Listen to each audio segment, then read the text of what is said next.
আসসালামু আলাইকুম। কেমন আছেন সবাই? আলহামদুলিল্লাহ আমিও অনেক ভালো আছি। আজকে আমার ভয়েস শুনেই বুঝতে পারছেন যে আমি আসলেই আজকে খুব ভালো আছি। কারণ আজকে আমার খুব পছন্দের পিঠা বানাচ্ছি। কিন্তু এই পিঠাটা তৈরি করতে আমার এতটাই বিরক্ত লাগে, যতটা খেতে আমার খুব ভালো লাগে। তো যাই হোক, মানে খেতে যেহেতু ভালো লাগে, করতে তো হবেই।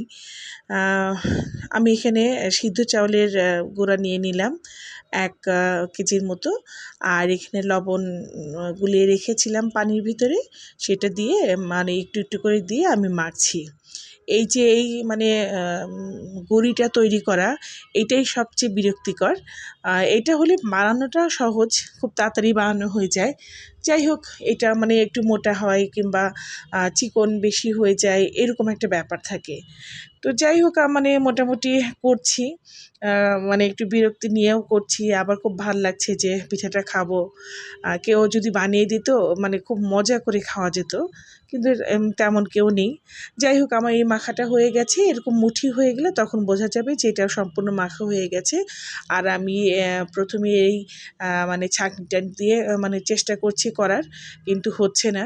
যখনই হয় না তখনই মনে হয় যে আমি ডিপ্রেশনে চলে যাচ্ছি, কেন হচ্ছে না। তো যাই হোক, অনেক চেষ্টা করছি, চামচ দিয়ে গুতাগুতি করলাম, যাই হোক হলো না। আবার এখানে আমি ছোট্ট একটা সরপোষ নিয়েছি, ওটার উপর দেখলাম যে বেশ ভালোভাবেই হয়ে গেল। তো যাই হোক, মনটা একটু ভালো হয়ে গেল। আর এখানে গুঁড়িটা সম্পূর্ণ রেডি করে আমি নারকেল আর পাটালি গুড় দিয়ে আমি সুন্দর করে নিলাম। আর আজকে আমি করছি প্রেশার কুকারে। তো এখানে প্রেশার কুকারে পানি গরম করে নিয়ে আমি সিটিটা উঠিয়ে দিয়েছি।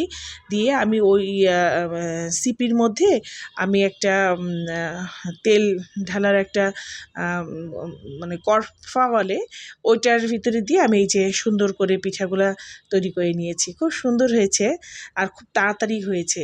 আর এদিকে শাশুড়ির ওখানে গিয়েছিলাম। তো আমি যেহেতু এই পিঠাটা খুব পছন্দ করি, যা ঝটপট বানিয়ে নিল। ও চুলায় করেছে, চুলায় হাঁড়িতে করেছে। তো ওরটাও এই যে আজকে ও করছে, আমি ওরটাও গিয়ে ভিডিও করেছি। তো যাই হোক, আমার খুব পছন্দের পিঠা, মনটাও খুব ভালো, এই পিঠা দেখলেই ভালো লাগে। তো আমার এই পিঠা বানানোর রেসিপিটা ভালো লাগবে, সবাই পারেন, কিন্তু তারপরেও ভালো লাগলে অবশ্যই লাইক কমেন্ট শেয়ার করবেন। আর আমার জন্য বেশি বেশি দোয়া করবেন। এই সপ্তাহটা পুরোটাই আমি ভেবেছি যে বিভিন্ন রকমের পিঠা তৈরি করব। তো তাই করছি। আজকে 4 দিন হয়ে যাবে আমি 4 রকম পিঠা দিয়েছি। তো যাই হোক, আরও 3 দিন যেন আমি 3 রকমের পিঠা করতে পারি। আর আমার জন্য বেশি বেশি দোয়া করবেন। আল্লাহ হাফেজ।